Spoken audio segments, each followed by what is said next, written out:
Bismillahirrahmanirrahim. Assalamualaikum warahmatullahi wabarakatuh.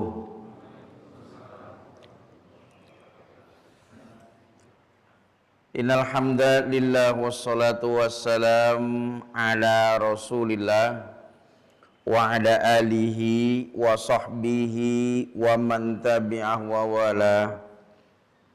Wala haula wala quwwata illa billah. Amma ba'du, rabbis shrah li sadri wa yassir li amri wahlul 'uqdatam min lisani yafqahu qawli. Ma'asyiral hadirin wal hadirat, para bapak ibu jamaah Masjid Al-Muhajirin yang insyaallah Allah selalu saja melimpahkan rahmat dan ampunan kepada kita semua. Puji dan syukur kehadirat Allah Subhanahu wa taala sebagai satu-satunya zat yang melimpahkan aneka nikmat kepada kita semua, satu-satunya zat di mana rasa syukur dan pujian hanya tertuju kepadanya. Berharap upaya pujian dan rasa syukur kita kehadirat Allah Subhanahu wa taala menjadikan Allah ridha dan menambah lagi nikmat kepada kita semua. Amin ya rabbal alamin. Salawat salam kepada Nabi Muhammad sallallahu alaihi wasallam rasanya tidak akan pernah pupus kita mengucap sampai dengan detik akhir kita hidup di dunia ini. Disebabkan karena harapan salawat tersebutlah kita meminta kepada Allah agar dijadikan sebagai kendaraan yang akan mempertemukan kita dengan Nabi dan sekaligus meraih syafaat yang pernah beliau sampaikan. Amin ya rabbal alamin. Ma'asyiral hadirin, para bapak ibu jamaah yang dirahmati oleh Allah Subhanahu wa taala. Pertemuan bulan lalu menceritakan tentang perjalanan Nabi Musa alaihissalam yang dijanjikan oleh Allah bertemu dengan salah seorang hamba-hambanya yang hanya disebut oleh Allah sebagai seorang hamba yang diberikan ilmu dari Allah Subhanahu wa taala. Tidak dijelaskan siapa nama hamba tersebut. Tapi ulama rata-rata sepakat bahwa hamba tersebut sesuai dengan ucapan Nabi, beliau adalah seseorang yang diistilahkan oleh Nabi Muhammad sebagai Khidir. Walaupun nama aslinya menurut pandangan banyak ulama adalah Balya bin Malkan. Beliau dinamakan Khidir itu disebabkan karena setiap kali beliau berjalan dan berhenti di satu tempat, maka tempat itu menjadi hijau. Hijau bisa jadi disebabkan karena kesuburan, boleh menafsirkan demikian.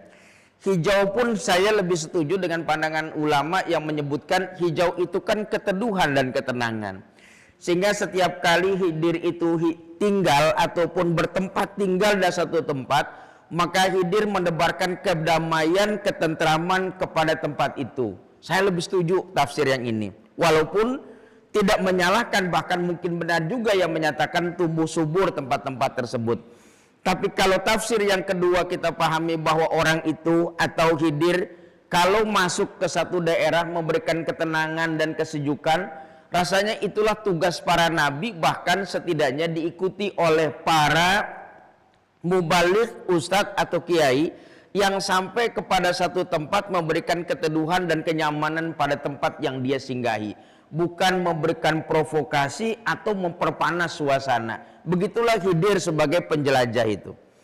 Maka terakhir disampaikan berangkatlah Nabi Musa dengan asistennya sampai bertemu pada dua buah lautan yang kemudian ulama menyimpulkannya antara Teluk Aqabah dengan Teluk Suez. Di sanalah Nabi Musa alaihissalam berhenti dan akhirnya bertemulah dengan seorang ini. Dalam pandangan surat Al-Kahfi diungkapkan fawajada abdan min ibadina. Fawajada abdan min ibadina. Maka akhirnya Nabi Musa pun bertemu dengan abdan, seorang hamba min ibadina, dari hamba-hamba kami. Yang keistimewaannya menurut Allah, atainahu min ladunna. Kami berikan kepada dia dari sisi kami ilmu. kami memberikan kepada orang tersebut keistimewaannya ilmu langsung dari kami, milladunna ilma. Sehingga akhirnya dari sinilah dikenal ada sebuah ilmu yang tanpa proses belajar mengajar dia punya pengetahuan, maka dikenallah dengan ilmu laduni katanya. Walaupun yang namanya laduni itu tidak sebatas dengan persoalan ilmu. Yang namanya laduni itu semua anugerah Allah yang diberikan kepada makhluknya tanpa harus usaha, maka hal tersebut namanya laduni. Tidak harus diusahakan. Nabi Khidir ini dapat ilmu tidak diusahakan oleh Nabi Khidir, dia dapat ilmu laduni. Sedangkan Nabi Zakaria itu memiliki putra bernama Yahya, itu pun disebut laduni. Sebab Nabi Zakaria meminta kepada Allah milladunka dzurriyyatan. Kami meminta kepadamu milladunka dari sisimu dzurriyyatan keturunan. Begitu ucapan Nabi Zakaria pada saat beliau sudah dalam kondisi tuanya, rambutnya beruban, istrinya pun mandul, dipastikan beliau tidak mungkin memiliki keturunan secara biologis melalui pertemuan sel telur dengan sperma atau kita mengenalnya dengan perkawinan atau pernikahan. Rasanya nggak mungkin. Ketidakmungkinan Nabi Zakaria sudah tua. Ketidakmungkinan kedua, istrinya dalam kondisi mandul sejak muda. Rasanya nggak mungkin. Kalau bukan karena anugerah Allah diberikan kepada Nabi Zakaria, rasanya beliau tidak mungkin punya keturunan bernama Yahya. Maka Zakaria pun menggunakan milladunka dzurriyyatan. Sehingga apapun yang didapatkan oleh seseorang tanpa menggunakan usaha namanya laduni. Akhirnya bertemulah fawajada, maka keduanya Nabi Musa dengan asistennya bertemu dengan abdan min ibadina, seorang hamba dari hamba-hamba kami yang kami berikan ilmu pengetahuan. Setelah mendapatkan pertemuan tersebut, lantas Nabi Musa tanya, bolehkah aku meminta kepadamu ilmu atau aku mengikuti kamu untuk mendapatkan ilmu? Begitu permintaan Nabi Musa yang gila ilmu pengetahuan Nabi Musa itu. Ya, orang yang hausnya luar biasa terhadap ilmu pengetahuan. Dia tanya lagi, tanya lagi, tanya lagi, tanya lagi. Bahkan menginginkan ilmu pengetahuan tersebut didapatkan dari seseorang yang dijanjikan oleh Allah punya ilmu pengetahuan. Maka Nabi Musa meminta kepada Khidir, bolehkah saya mengikuti engkau untuk mendapatkan ilmu pengetahuan? Maka Nabi Khidir yang memiliki pengetahuan di depan sana melihat Nabi Musa dalam pandangan beliau ini, maka Nabi Khidir bilang, qala innaka lan tastati'a ma'iya sabra. Maka Nabi Khidir bilang, engkau kalau mengikutiku tidak akan pernah mampu untuk sabar gitu. Ya. Engkau kalau ngikut dengan aku, lantas tastati'a ma'iya sabra, kamu nggak akan pernah bisa sabar dengan aku ini. Nah, Bapak Ibu yang saya hormati, di sinilah kata sabar ini akhirnya masuk dalam kosakata bahasa Indonesia sabar gitu. Tapi sayangnya bahasa Arab yang menyatakan sabar dengan bahasa Indonesia yang menggunakan kata sabar beda. Nah, ini salah satu persoalan di mana kita salah paham terhadap Al-Quran. Disebabkan menggunakan bahasa dan istilah Al-Quran tapi menyesuaikan dengan bahasa Indonesia, bukan bahasa Qurannya. Sabar, saya cari di Kamus Besar Bahasa Indonesia KBBI. Sabar itu ditulis sabar artinya tidak terburu-buru. Itu sabar tuh dalam Kamus Bahasa Indonesia tidak terburu-buru, sabar. Kalau sabar dalam ucapan kita keseharian, sabar tuh biasanya nerima. Ya, sabarin aja udah gitu. Ketika dia bertemu dengan sesuatu lantas bikin jengkel, terus kemudian kita bilang sabarin aja udah gitu. Itu kalau gitu dalam bahasa Indonesia percakapan biasa saja sudah beda dengan Kamus Besar Bahasa Indonesia. Kalau Kamus Besar Bahasa Indonesia, sabar tidak terburu-buru. Sabar dalam percakapan nerima aja udahlah gitu. Disabarin aja. Sabar. Tapi kalau dalam bahasa Arab yang namanya sabrun atau sabar itu diam, tidak bergerak untuk mendapatkan sesuatu yang lebih baik. Setidaknya sabar itu diam, tidak bergerak. Itulah sabar. Kalau gitu beda dengan bahasa Indonesia. Sabar, sudah pelan-pelan saja. Sabar, nerima aja. Sabar dalam bahasa Arab, semua yang dalam huruf sod, sabba dengan ro, sobrun, sobaro gitu.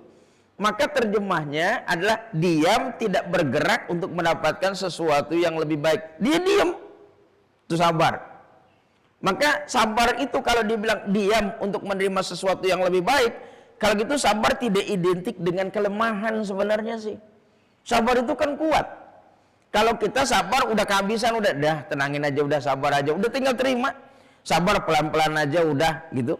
Nah itu sabar. Tapi kalau sabar dalam bahasa Al-Quran dan bahasa Arab, diam, tidak bergerak untuk mendapatkan sesuatu yang lebih baik, namanya sabar.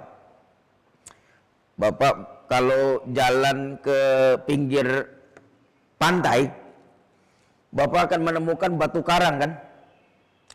Batu karang itu dalam bahasa Arabnya sabar.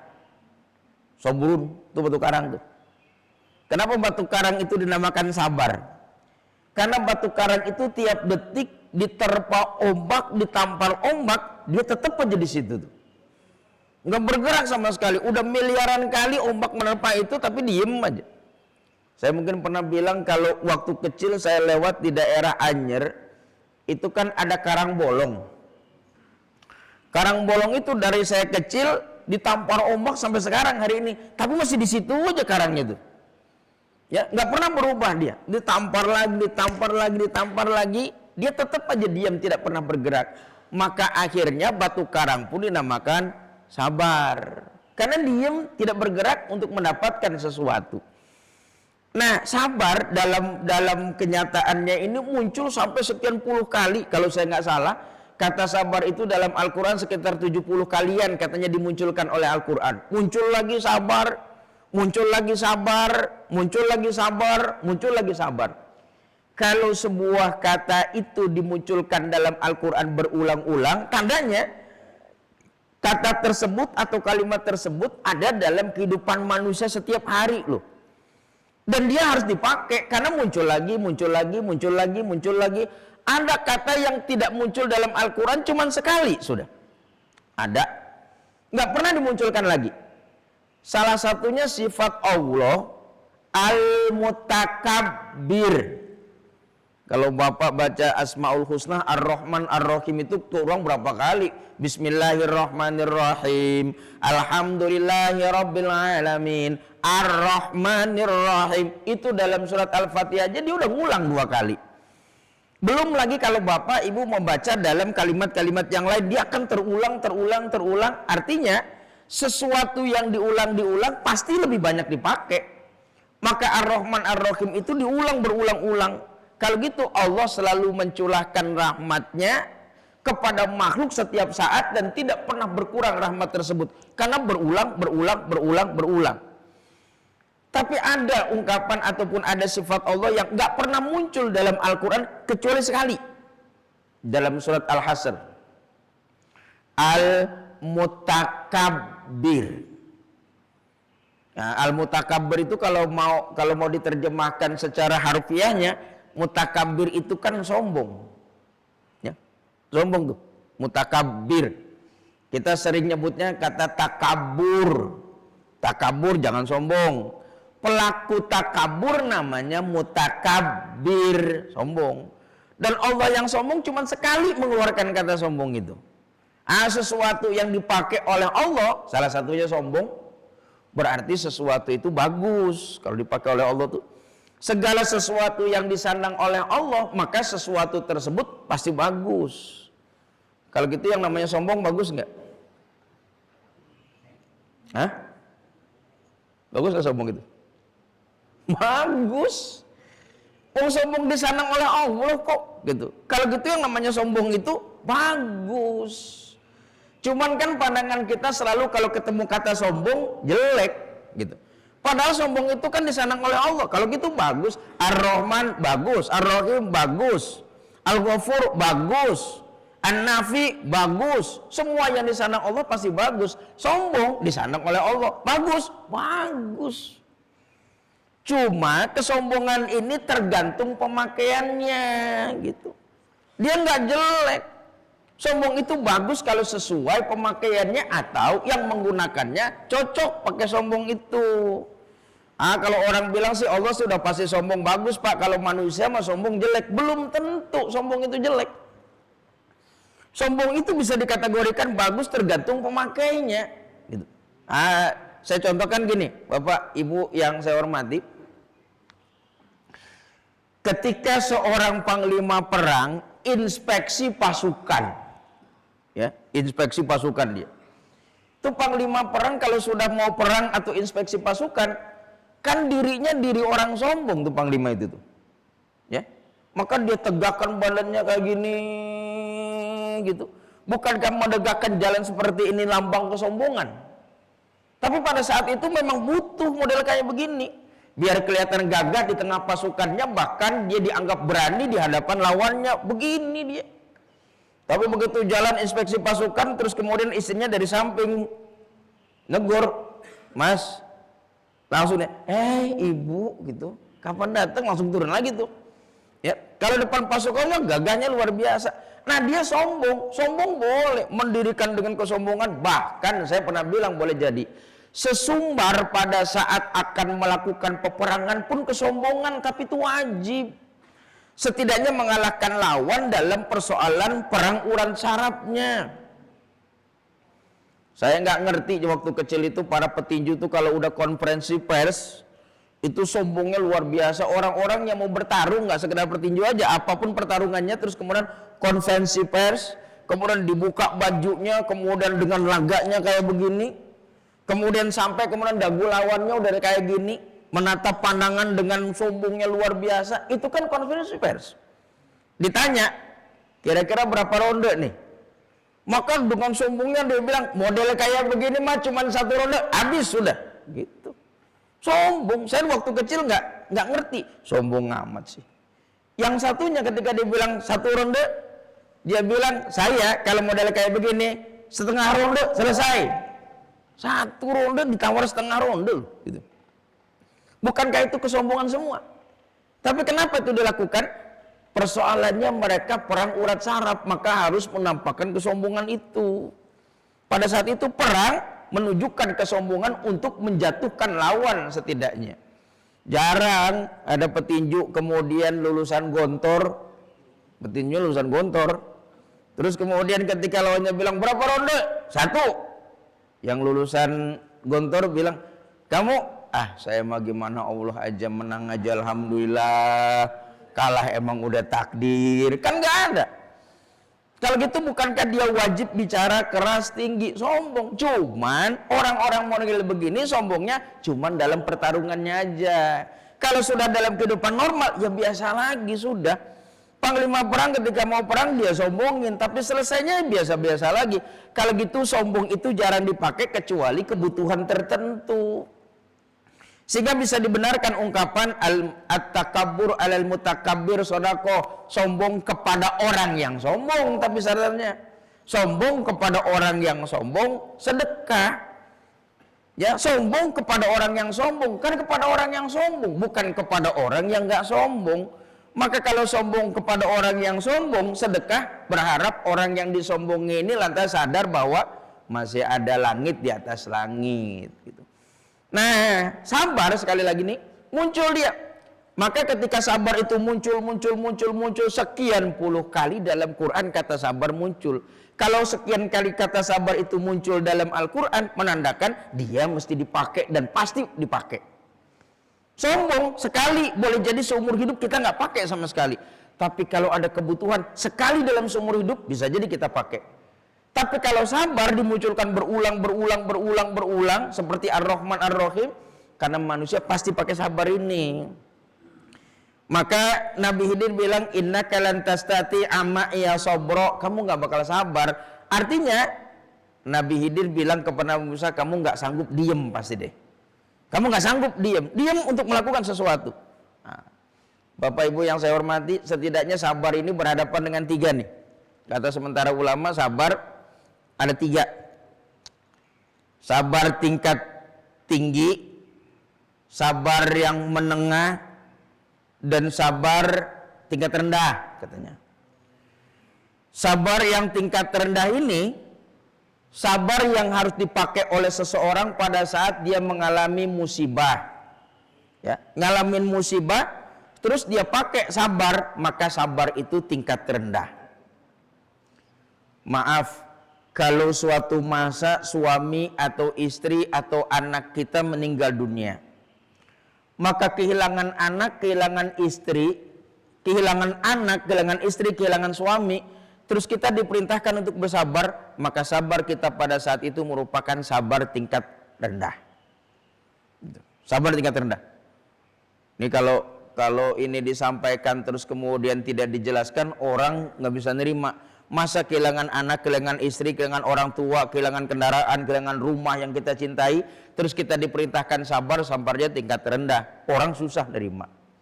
Maka dijelaskanlah, sabar tingkat rendah model begini karena kita tidak punya pilihan sama sekali, tinggal nerima. Istrimu meninggal dunia, terima atau enggak? Enggak mungkin kamu punya pilihan menghidupkan lagi dan menggugat Allah, sebab ini siklus kehidupan manusia. Suamimu meninggal dunia, kamu terima atau tidak? Karena kamu enggak akan pernah mungkin bisa beralih ke tempat yang lain atau memilih takdir yang lain. Terima atau enggak? Maka sesuatu yang tinggal terima atau tidak tapi tidak punya pilihan, maka kalau kita sabar dalam persoalan tersebut, sabarnya tingkat rendah. Sabar akan naik ke tingkat menengah kalau kita punya pilihan. Baru menengah tuh pilihan tuh. Kita puasa dari pagi subuh sampai dengan maghrib, diperintahkan sabar. Nah, sabarnya tingkat menengah. Kenapa sabarnya tingkat menengah? Karena pada saat tersebutlah kita punya pilihan antara meneruskan puasa atau kira-kira batalin nih. Punya pilihan tuh. Kalau suatu masa kita ada di tempat yang sepi, tidak ada orang lain, kemudian ada teh botol dingin bener. Orang nggak ada, CCTV nggak ada, kamar sendiri dikunci. Maka saat itulah kepikiran, kira-kira minum apa enggak nih? Batalin apa jangan? Minum apa enggak? Batalin apa jangan? Kalau ada pilihan minum atau enggak, batalin atau jangan, maka saat itulah seseorang menahan dirinya untuk tidak berbuka adalah sabar tingkat menengah karena dia punya pilihan untuk membatalkan. Ada pilihan. Sabar tingkat tinggi itu adalah sabar yang ketika kita dihadapkan dengan sesuatu perbuatan maksiat, kita tidak mau melakukannya padahal kita bisa melakukan itu. Ini sabar tingkat tinggi nih. Sabar ketika berhadapan dengan perbuatan maksiat, kita bisa mengerjakan perbuatan tersebut, tapi kita tidak pernah mau melakukannya. Inilah sabar tingkat tinggi. Maka dalam Al-Quran sabar tingkat tinggi itu diceritakan dilakukan oleh seorang orang yang ganteng dalam ukuran Quran. Dia adalah Nabi Yusuf alaihissalam pada saat dia berhadapan dengan seorang istri pembesar, cantiknya luar biasa, kondisinya aman, pintunya ditutup. Ya, beliau adalah perempuan yang menggiurkan di hadapan seorang laki-laki, dan laki-lakinya Nabi Yusuf alaihissalam orang yang masih muda, kondisinya sehat, punya rasa pula terhadap wanita tersebut. Walaqad hammat bihi wa amma biha, rupanya punya rasa, tapi Nabi Yusuf tetap diam, tidak bergerak dan tidak mau menuruti keinginan perempuan tersebut. Maka sabarnya Nabi Yusuf itu tingkat tinggi. Karena berhadapan dengan maksiat, dia bisa melakukannya. Bisa, wong perempuannya mau, sayanya suka. Kondisinya tertutup, sudah nggak ada yang lihat sama sekali. Tapi Yusuf bilang, ma'adallah, saya takut kepada Allah. Maka sabar Nabi Yusuf ini tinggi. Boleh jadi kita secara fisik bukan Nabi Yusuf, dan kita tidak berhadapan dengan perempuan-perempuan penggoda, belum tentu. Tapi boleh jadi di kantor kita bisa menandatangani sesuatu yang sebenarnya kita tidak bisa tanda tangani dan tidak boleh tanda tangani. Dan kalau saya tanda tangani, banyak yang akan hancur ketika saya lakukan ini. Boleh jadi jalan dengan kualitas bagus, kemudian mulai dimarkup, dikecilkan atau dibesarkan, maka anggaran berantakan, hasilnya pun hancur. Saya tahu ini akan berantakan, saya nggak mau tanda tanganin, nggak bisa model kayak begini. Maka kesabaran orang pada saat itu merupakan sabar orang tingkat tinggi. Karena dia diam berhadapan dengan kerusakan, dia tidak mau melakukannya. Nah, ini tingkat tinggi baru. Artinya setidaknya kita sadar bahwa sabar itu diam, tidak bergerak, Jangankan bertanya, komentar pun tidak. Nah, sabar namanya. Akhirnya Nabi Khidir bilang, innaka lan tastati'a ma'iya sabra. Kamu nggak akan sanggup untuk sabar ketika ikut dengan aku. Maka Nabi Musa yang gila ilmu tetap merengek kepada Nabi Khidir alaihissalam. Saya bisa sabar kok, asal saya ikut aja, saya sabar. Ini kan orang kalau udah mau ikut terus kemudian jangan, ntar nggak bisa, ntar nggak betah. Saking pengen ikutnya tetap aja pengen ikut. Bapak ibu yang punya cucu, kalau bapak mau pergi saking senengnya luar biasa, cucu pengennya ikut tuh. Ya. Saking seneng pengen ikut dengan eyangnya, dia ikut maksa meskipun kata kakek ataupun neneknya jangan ikut. Ntar nangis pengen pulang. Maka si cucu yang pengen ikut dengan kakeknya tetap pengen ikut, pokoknya nggak nangis, pokoknya nggak pengen pulang. Begitu cucu ngomong ke eyangnya. Eyangnya tahu persis nggak bakalan bisa sabar nih anak ini, pasti minta pulang. Si cucu tetap aja pengen ikut. Dia nggak tahu ke depannya ini kakeknya, neneknya mau ngapain kira-kira. Yang belum tentu sesuai dengan kehidupan anak kecilnya. Maka akhirnya ngikutlah. Si cucu ini ikut dengan kakeknya, ikut dengan neneknya. Rupanya kakeknya reunian dengan teman-teman SD gitu. Reuni, gitu ngobrol ketemu, namanya reuni gitu dengan teman-teman SD-nya.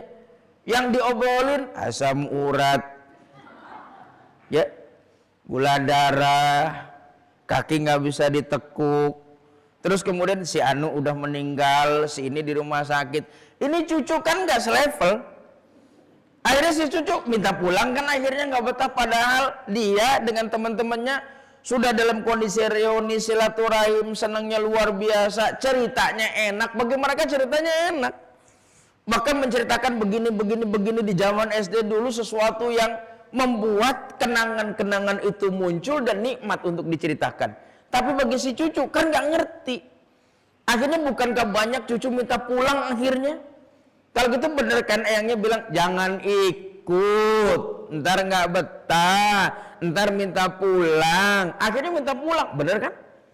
Karena nggak sesuai levelnya. Maka dia minta pulang pastinya.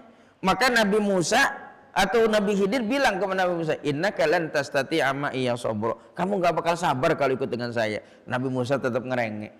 Akhirnya rengean Nabi Musa karena ingin mendapatkan ilmu pengetahuan diiyahkan oleh Nabi Khidir alaihissalam. Baik, tapi tolong selama nanti dalam perjalanan kamu jangan komentar apapun kecuali saya menjelaskannya ya. Nah, akhirnya selesai diiyahkan. Maka Bapak Ibu kalau membaca surat Al-Kahfi ayat 71 dan seterusnya, Bapak akan melihat kalimat fangtolako gitu berulang beberapa kali. Fangtolako gitu. Fangtolako itu kalau secara bahasa artinya mereka berdua pergi jalan. Mereka berdua pergi berjalan. Fangtolako. Maka keduanya pun pergi melakukan perjalanan. Nah ini Pak Ibu yang saya hormati, sebenarnya nih orang dalam cerita ini 3 nih. Tapi Al-Quran menyebutkannya 2. Nabi Musa pada saat pertama kali melakukan perjalanan, bukankah beliau mengajak asistennya? Ya kan? Nabi Musa dengan asisten. Terus begitu sampai di pertemuan 2 lautan, ketemulah dengan Nabi Khidir alaihissalam. Kalau gitu berapa orang? 3 tuh. Tapi ketika Nabi Musa melakukan perjalanan dengan Nabi Khidir, terjemahnya maka keduanya pun berjalan pergi. Disebutnya 2. Ya, padahal tadi Nabi Musa buat asisten 2, ketemu sama Khidir 3. Tapi ketika melakukan perjalanan, keduanya melakukan perjalanan pergi. Kalau gitu ada nih yang nggak ikut. Siapa yang nggak ikut? Asistennya jelas. Dia nggak ikut melakukan perjalanan. Kenapa nggak ikut melakukan perjalanan? Dipahami oleh para ulama perjalanan Nabi Musa dengan perjalanan Nabi Khidir ini nggak selevel dengan muridnya ini nih. 2 orang alim ketemu berjalan, boleh jadi yang awam nggak ngerti. Ini 2 orang alim ini. Dia jalan, sementara asistennya orang awam, maka dia tidak diikutsertakan disebabkan perjalanan ini nggak mungkin bisa dipahami oleh orang awam itu. Makanya kalau gitu kita bisa ambil kesimpulan, kalau ada orang alim berpendapat atau bertemu, orang awam jangan banyak komentar. Ya, kalau orang alim melakukan satu tindakan, alim kita pahami dia, maka kita selaku orang awam jangan komentar. Kenapa jangan komentar? Karena keilmuan dia nggak nyampe di kita itu. Ya, ini sekarang dengan adanya media sosial, orang ngomong seenaknya, bahkan mengomentari orang alim. Ya, kita belum lahir dia udah jadi kiai. Ya, kita baru hafal sampai kuliah Ayyul Kafirun, dia udah hatam Quran berpuluh kali dan hafal semuanya itu. Kita mungkin hafal sekian ayat, dia tidak hanya sekedar Quran yang dia hafal, Nazuman Alfiyahnya dia tahu, Nazuman Amriti tentang nahunya dia kenal, kemudian cara mengiklal kalimatnya dia pahamnya luar biasa. Tapi seringkali dia disalahkan oleh orang-orang yang awam gitu. Maka nggak salah kalau saya pakai istilah, seringkali ada orang alimnya luar biasa digoblok-goblokin sama orang awam yang baru pakai jilbab 2 hari. Baru 2 hari, ya komentar ginilah, komentar itulah, segala macamnya lah. Kita komentarin perilakunya dia. Bahkan seringkali kita menghina kealiman dia disebabkan karena ada anaknya yang mungkin boleh jadi tidak sesuai dengan pandangan kita itu. Kita bilang, bapaknya kiai, anaknya kayak gitu. Kiai apa model kayak begitu? Enggak sedikit loh kita berpengaruh kayak gitu tuh. Maaf kalau saya harus menyebut satu nama, Prof. Quraisyah itu habis-habisan ketika anak-anaknya yang nggak pakai jilbab Najwa Shihab itu dikomentari. Ya, kalau kita mengomentari beliau dengan kealimannya kemudian kita salahkan kan anaknya, kalau gitu bukankah kita sudah tidak percaya dengan Nabi Nuh alaihissalam? Ya. Nabi Nuh, Nabi levelnya, anaknya nggak ikut. Ya, terus kemudian kita sekarang bilang bapaknya kiai, anaknya model kayak begini, nggak komentar, karena tidak semua kiai mampu mengangkat dan membawa anaknya. Ya, tidak semua nabi mampu membawa keluarganya.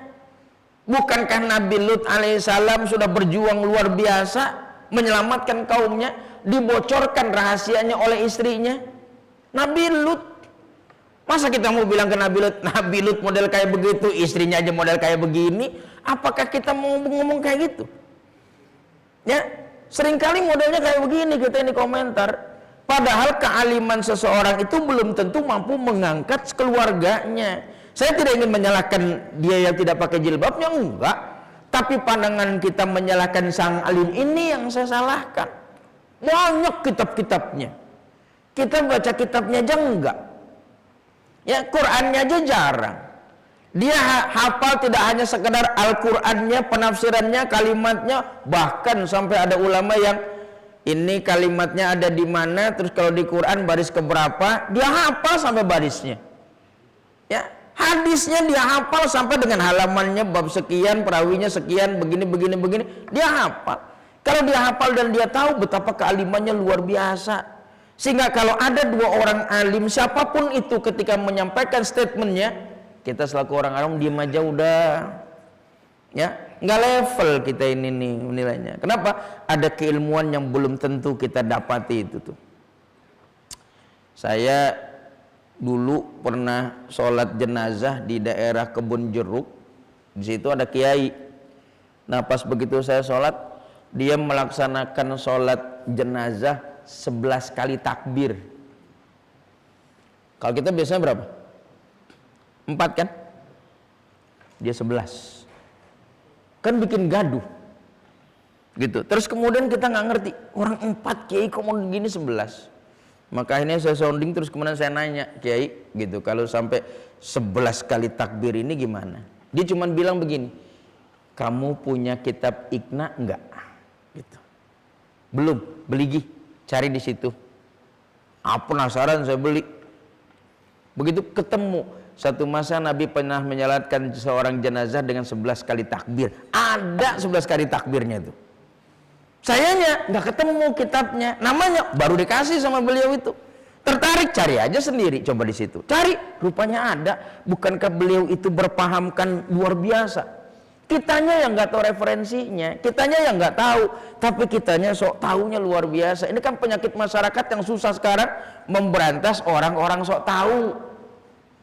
Masih mending dikasih 100 orang buta huruf, kita ajarin, pinter dia. Dibanding berhadapan dengan 100 orang yang sok tahu, susah ngeladenin orang sok tahu ini nih. Kalau gitu ini ilmunya nggak level ilmunya Nabi Musa dengan ilmunya Nabi Khidir, ini asisten. Nah, tinggal aja di sini ya. Fangtolako, keduanya jalan. Nggak level ini. Betapa boleh jadi nggak level kita di makom-makom mereka itu tuh. Ya, keawaman kita menyebabkan standar kita tidak sesuai dengan sang alim tadi. Maka fangtolako, maka keduanya jalan. Maka begitu berjalan perjalanan pertamanya, Nabi Musa dengan Khidir naik ke sebuah kapal, berangkat kapalnya.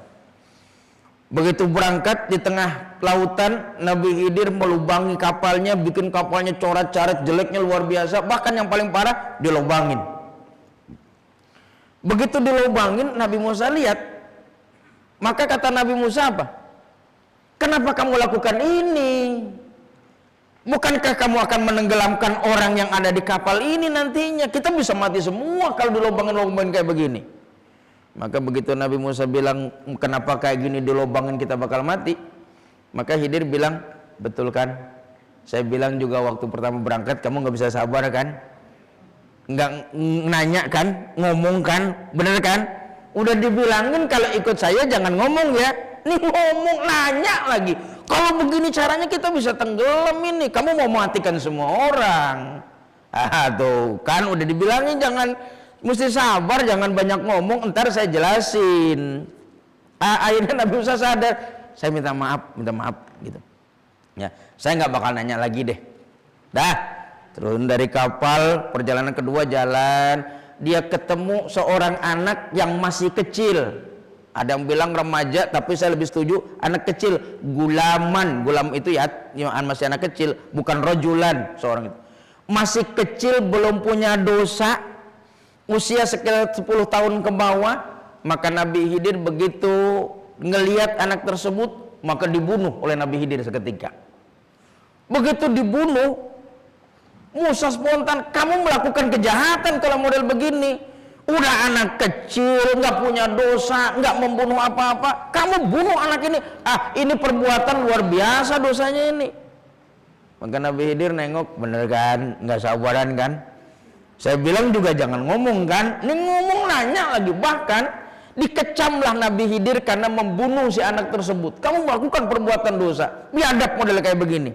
Kalau orang dewasa membunuh, kemudian kita bunuh, boleh. Ini anak kecil, dosanya nggak ada. Udah gitu kita ngelihat dia nggak bunuh siapapun, ini dibunuh.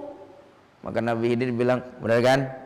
Dibilangin juga jangan ikut, nggak bisa sabar kan? Gitu. Maka akhirnya Nabi Musa sadar, iya, saya minta maaf, tapi jangan kau hukum aku karena kelayalanku kali ini, dan tolong aku masih diikut sertakan dalam perjalanan berikutnya. Pokoknya kalau perjalanan berikutnya saya nggak bakal nanya deh, saya bakal diem. Gitu. Jalan Nabi Musa dengan Khidir berikutnya. Begitu sampai satu tempat, satu kaum, Khidir minta minum ke kaum itu, minum katanya. Tapi kaumnya pelitnya luar biasa sampai cuma minta minum saja, Nabi Khidir tidak diberikan sama sekali. Ini dia nih yang akhirnya menjadi budaya di Indonesia. Kalau saya kecil tuh, mungkin bapak-bapak yang di kampung tuh, saya di Pandeglang, di kampung saya itu kalau di pinggir jalan suka ditaruhin kendi sama gelas biasanya tuh. Ya, ada nggak yang punya budaya gini di kampung-kampung tuh? Ya, kayak gitu tuh. Kalau di persimpangan jalan suka kendi, terus kemudian taruh gelas. Zaman sekarang, kalau zaman dulu, kalau zaman sekarang biasanya sih udah bentuknya botolan, udah nggak mau repot. Dulu kendi tuh pakai gelas. Kenapa kendi pakai gelas? Karena sejarahnya, kata sementara ulama, kita khawatir Nabi Khidir lewat sini, gitu katanya. Nah dia minta minum kepada satu kaum, cuma minta minum doang, nggak dikasih. Nah ini khawatir karena Nabi Khidir itu melakukan pengembaraan, khawatir dia lewat. Sehingga kalau dia minta minum gak usah ke kita lah, kan ada di depan sana, kasih aja udah. Tinggal dia pakai, biasanya kayak gitu tuh. Jadi juga pinggir jalan, ada yang budayanya kalau ada orang berangkat haji naro air, itu budayanya tuh, ya. Nah ini cuma minta air minum, nggak diterima. Akhirnya Nabi Khidir jalan di kampung tersebut, ngeliat rumah yang hampir roboh dindingnya. Maka Nabi Khidir cekatan, dibenerin dindingnya, dipoles lagi, dibikin bagus lagi. Nah, begitu Nabi Khidir moles dindingnya, diluruskan lagi, dibenahin, Nabi Musa bilang begini, ini kalau kita minta upah buat betulin begini, kayaknya sih kita bakal dikasih duit model kayak begini nih. Gitu kata Nabi Musa. Nanya sih enggak, komentar dia ngomong juga akhirnya. Kan dibilangnya diem, sabar. Tadi janjinya saya nggak bakal nanya, beneran nggak nanya, cuman ngomong. Nih kalau kita minta duitnya kayaknya bakal dikasih duit nih, kita betulin rumah model begini. Ngomong, bukankah Nabi Khidir, Nabi Musa nggak sabar? Yang dua nanya, yang satu komentar, tetap aja nggak sabar. Namanya sabar, diem tidak bergerak, kan sabar. Nah akhirnya udah 3 kali nih. Makanya 3 kali itu dalam hukum Islam biasanya itu udah kebiasaan kalau 3 kali. Maka hukum Islam itu mengacu pada 3 kali. Kalau ada orang melakukan perceraian, dia ceraikan istrinya, maka talak ketiganya selesai, nggak bisa kembali. 3 tuh. Kalau ada orang kali ini dia bilang murtad, besoknya masuk Islam lagi, terus dia murtad lagi, masuk Islam lagi, ketiga kalinya selesai udah. Ukurnya 3 kali karena 3 kali itu kebiasaan katanya. Nah bisa 3 kali nih. Begitu 3 kali selesai, akhirnya Khidir bilang, baik, sekarang udah selesai deh. Cukup 3 kali udah jadi kebiasaan. Ntar dikasih yang keempat pasti nanya lagi udah. Udah selesai deh. Maka saya jelaskan ya. Yang pertama, kenapa perahu itu saya bolongin? Saya bikin dia rusak atau sepertinya cacat? Karena di depan sana aku mendapatkan ilmu pengetahuan, di depan sana ada perompak yang sedang menunggu kapal-kapal bagus dan akhirnya membajak kapal tersebut, penumpangnya diturunkan, kapalnya diambil. Nah, saya bolongin ini dan saya bikin jelek supaya ketika kelihatan oleh perompak tersebut, perompak nggak demen dengan kapal ini. Kenapa? Kapal model kayak begini, gitu kan? Kayaknya sih ngebetulinnya lebih mahal dari harga kapalnya, kayaknya sih. Udah, lewat aja udah. Bukankah kalau dia dilewati, justru saya malah menghidupi penumpang di sini beserta dengan si pemilik kapalnya kan? Kamu duga saya menenggelamkan. Padahal saya menyelamatkan aset si pemilik kapal ini, saya juga menyelamatkan orang-orang yang di atas kapal ini, saya juga akan memberikan rezeki terus karena kapal ini bisa dipakai. Kamu bilang menenggelamkan, padahal tujuan saya ingin menyelamatkan. Kalau gitu bukankah pandangan kita berbeda dengan hati orang bisa jadi? Ya, kita mandang pekerjaannya, kita mandang perilakunya, tapi boleh jadi hatinya tidak sesuai dengan perilaku itu karena dia punya siasat sebenarnya sih. Makanya udahlah, jangan banyak ngomong gitu. Enggak semua apa yang kita lihat di depan muka kita lantas kita komentari dan kita ngomong. Belum tentu apa yang kita lihat di depan muka kita itu sesuai dengan apa yang kita pikirkan, belum tentu. Ya, sekarang susah. Makanya bener ya, yang harus dipenjarakan benar-benar dipenjara seumur hidup itu mulut sama omongan. Ya ini beneran nih, kalau residivis di penjara, dia keluar atau kabur masih bisa diambil, masih bisa ditangkap. Tapi kalau mulut kita sudah ngomong ke sesuatu, siapa yang bisa nangkep ucapan tersebut itu tuh? Susah. Kita kadang-kadang suka takut dan mendiskusikan najis anjing yang mughallazoh kalau dia menjilat kaki atau segala macamnya. Jangan tuh, anjing najis, ntar kena ludahnya, kena liurnya, najis. Kita ngomong berapi-api tentang najisnya anjing itu. Tapi senajis-najisnya mulut anjing, liurnya masih bisa dibersihkan itu. Cari aja air 7 kali siram, cari pasir sekali usap, maka najis anjing pun hilang.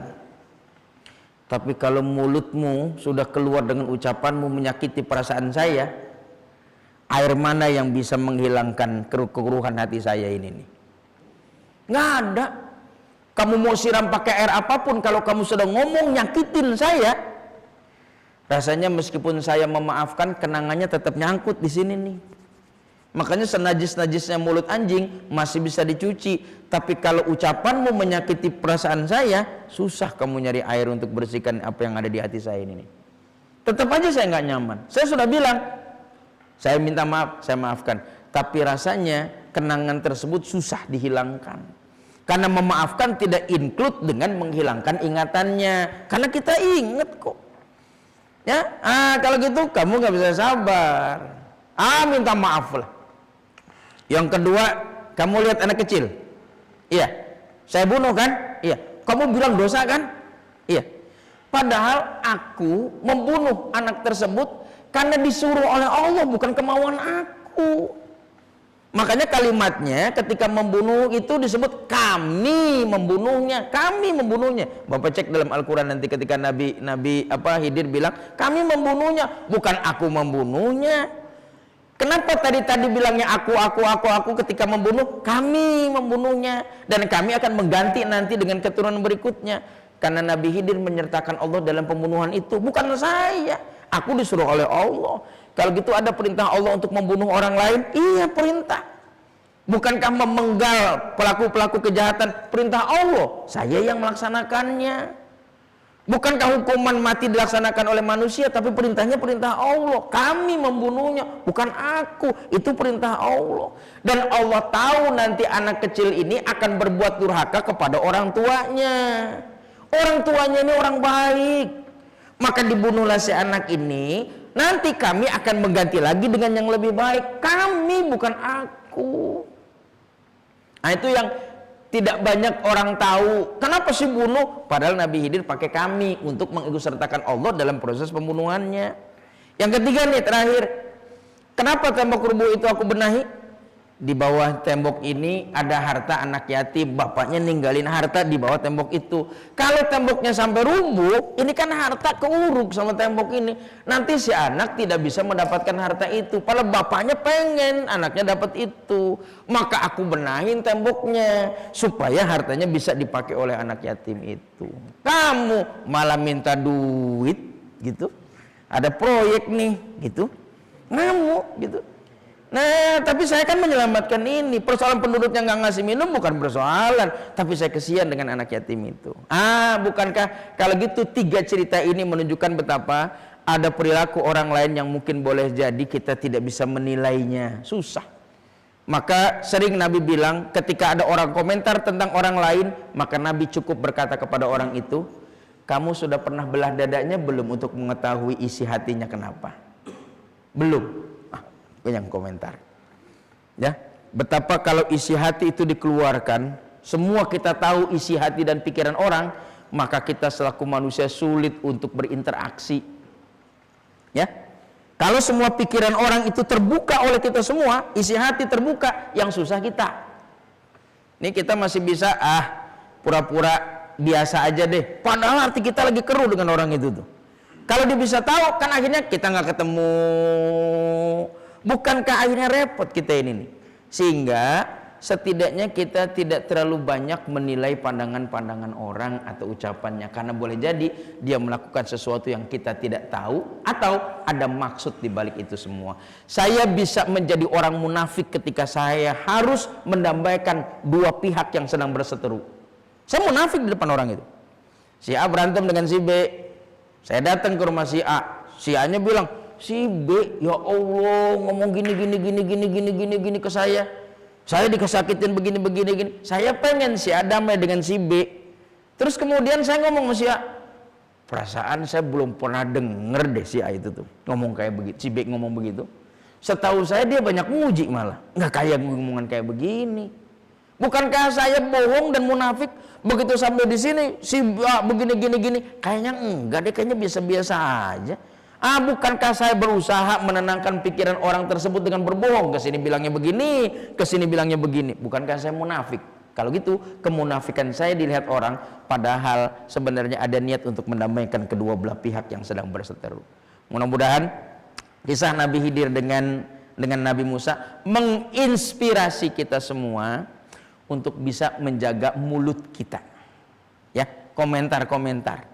Bahkan lebih parahnya sekarang, kalau dulu komentar kita hanya sekedar lingkungan masjid, tapi sekarang komentar kita bisa keluar dari masjid karena kita menuliskan di media sosial yang paling banyak. Padahal belum tentu orang yang kita koreksi dan kita bilang begitu sesuai dengan pandangan kita ke sini. Belum pernah ke sana, kita lantas komentar begini.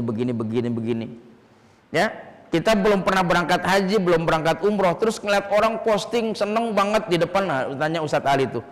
Kalau orang baru pertama kali umroh, jangankan ngelihat masjidnya, karpetnya aja dipoto. Karpet foto bikin status, terus pintunya aja nih, jadilah dia begini foto. Baru pertama orang melaksanakan itu. Makanya saya kalau dengan jamaah, Pak kesini deh, pintunya bagus, saya fotoin karena baru pertama tuh. Kesian di sini bagus nih karena ada spot-spot bagus.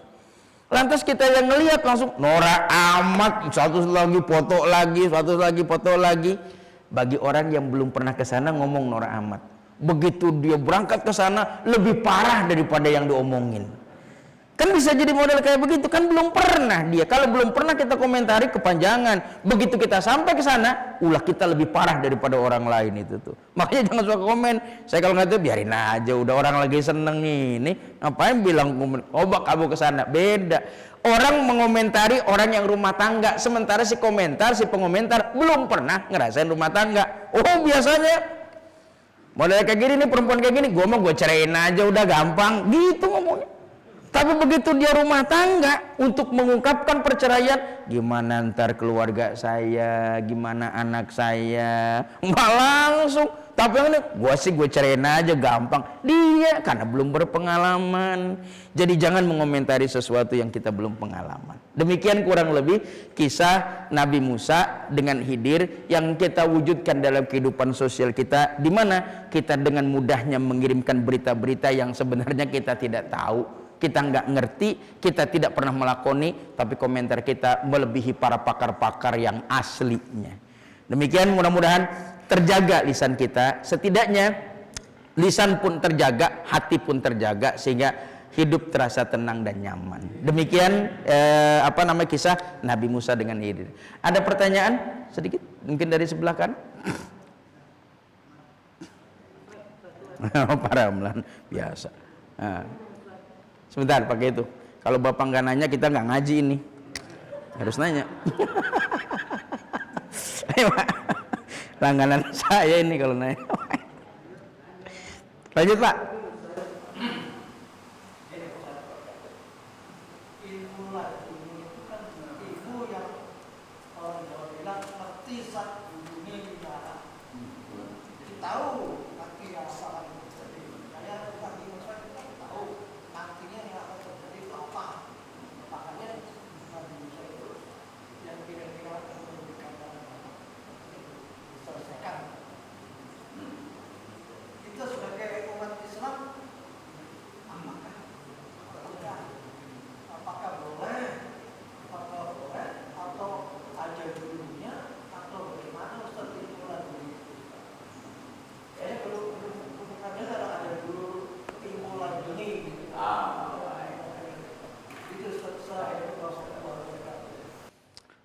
Kalau dibilang ilmu laduni ada gurunya atau enggak ada.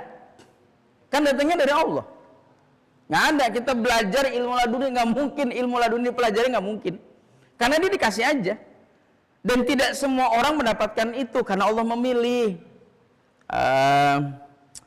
Dulu saya mondok di Jombang, itu terkenal anak itu laduni. Laduninya gini, kita nggak pernah ngelihat belajar, nggak pernah ngelihat ngapal, nggak pernah ngelihat ngaji.